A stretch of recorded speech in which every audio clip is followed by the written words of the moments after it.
Hello everyone, welcome to my new video.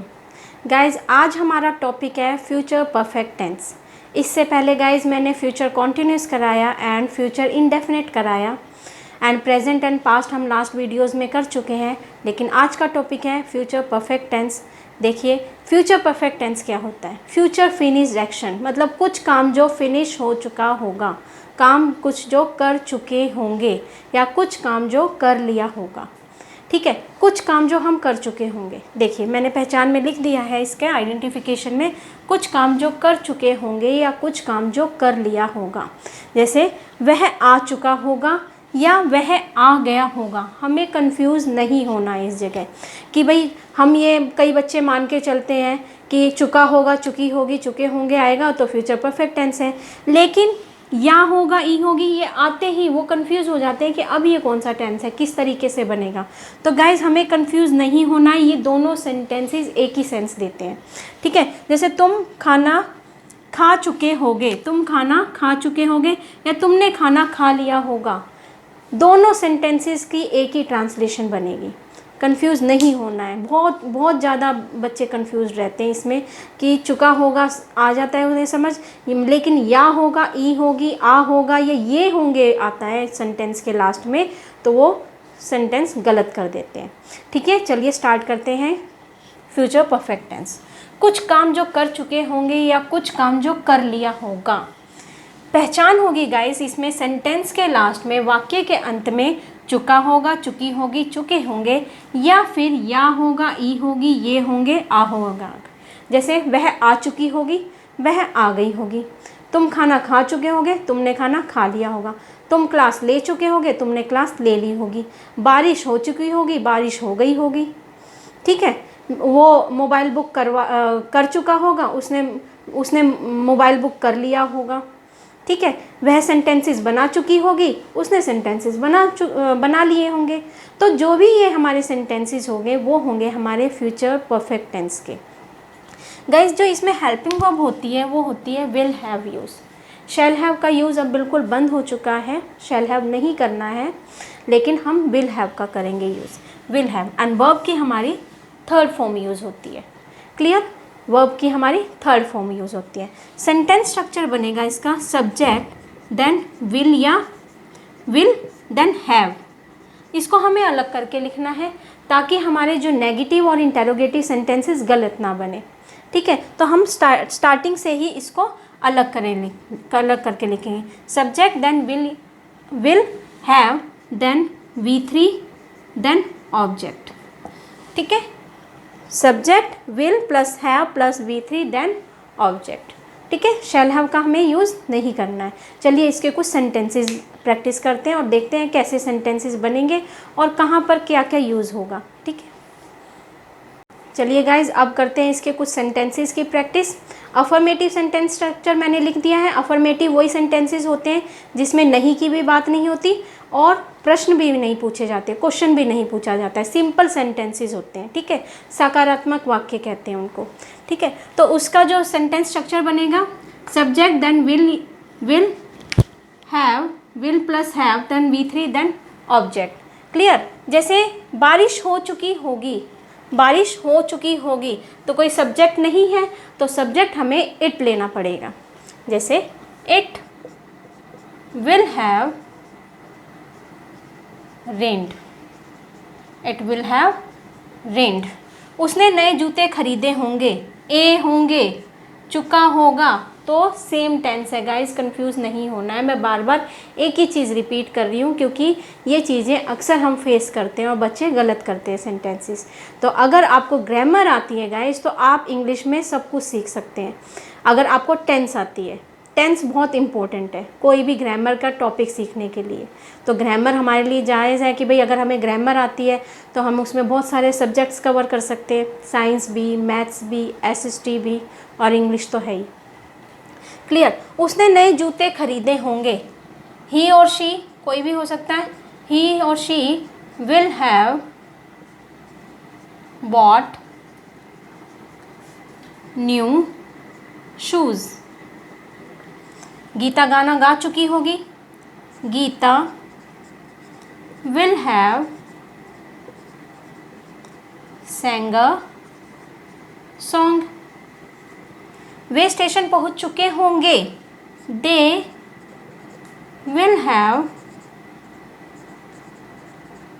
reached station. Clear. वह जन्मदिन मना चुका होगा. He will have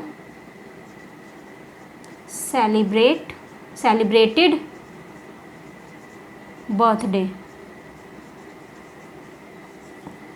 clear.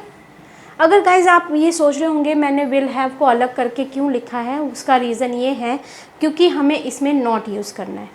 अगर हम नेगेटिव सेंटेंसेस बनाते हैं तो हम कई बच्चे क्या करते हैं या बहुत सारे लोग क्या करते हैं कि विल हैव के बाद नॉट लगाते हैं. तो मैंने इसको पहले ही ब्रेक करके लिख दिया है ताकि कन्फ्यूज़न ना हो.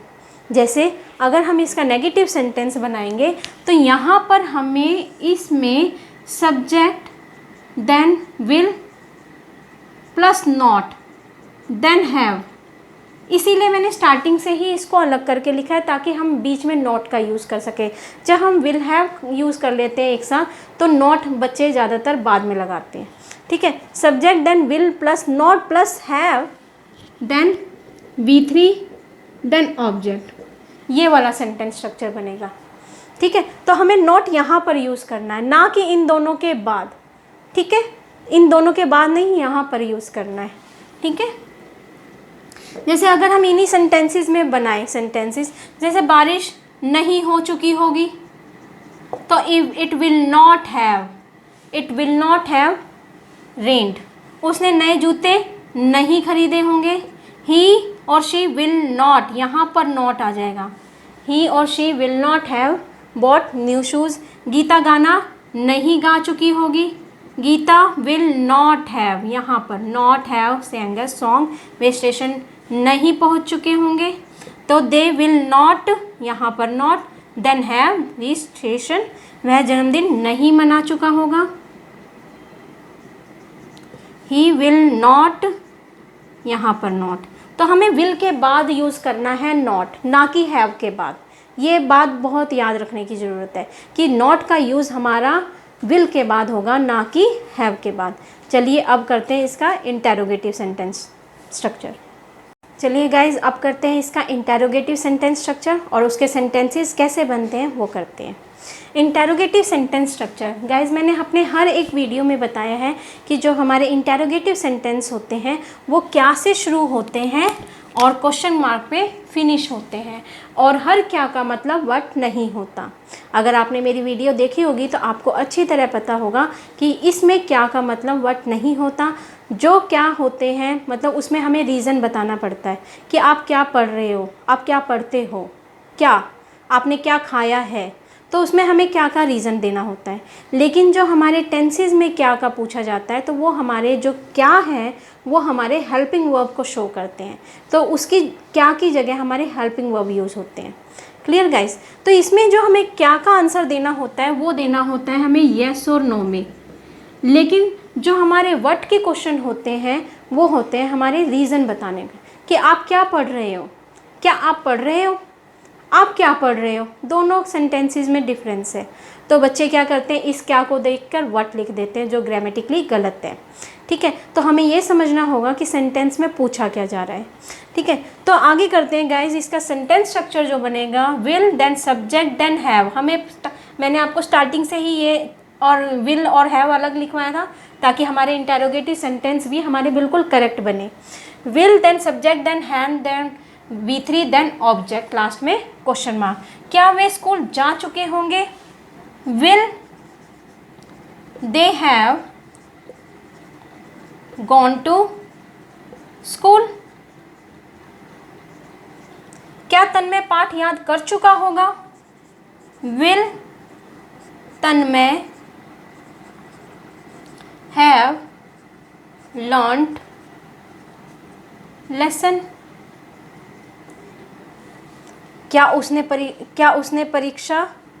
वह परीक्षा दे चुका होगा. Will he have taken exam. अब गाइज इसमें टेकन इसलिए लगाया है मैंने क्योंकि गिव नहीं आएगा। जब भी हम एग्ज़ाम देते हैं या टेस्ट देते हैं तो हमें गिव नहीं करना है, हमें क्या करना है, टेक वर्ड यूज़ करना है। एग्ज़ाम देने के लिए हमेशा टेक वर्ड यूज़ होता है। तो take, took, taken, take first form, took second form and taken third form. Exam देने के लिए या फिर टेस्ट देने के लिए हमने कभी भी गिव नहीं यूज़ करना है, हमें टेक वर्ड यूज़ करना है, ठीक है। तो इसमें टेकन इसीलिए यूज़ हुआ है। Will he have taken exam, क्या मम्मी ने खाना बना लिया होगा।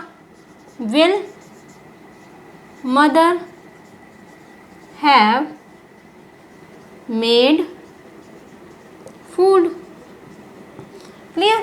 अगर गाइज इसमें हम नेगेटिव, इंटेरोगेटिव नेगेटिव सेंटेंसेस आ जाएंगे तो वो कैसे करेंगे, क्या भी आएगा, नहीं भी आएगा और क्वेश्चन मार्क भी आएगा। मैं हर एक वीडियो में बताती हूँ। जैसे क्या वे स्कूल नहीं जा चुके होंगे, यहीं पर कर लेते हैं।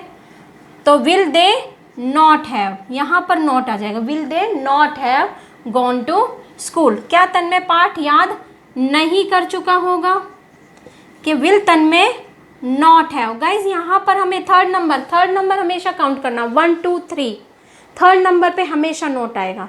1 2 3 करके थर्ड नंबर जो आएगा वहाँ पर नोट लिखना है, ठीक है। कभी भी ग्रामेटिकली आपका नोट गलत नहीं होगा, थर्ड नंबर पे नोट यूज़ करना है, ठीक है। क्या वह परीक्षा नहीं दे चुका होगा, नहीं, तो विल ही यहाँ पर कर देते हैं, will he not have taken exam. क्या मम्मी ने खाना नहीं बना लिया होगा, विल मदर नॉट हैव, यहाँ पर नॉट यूज़ करना है।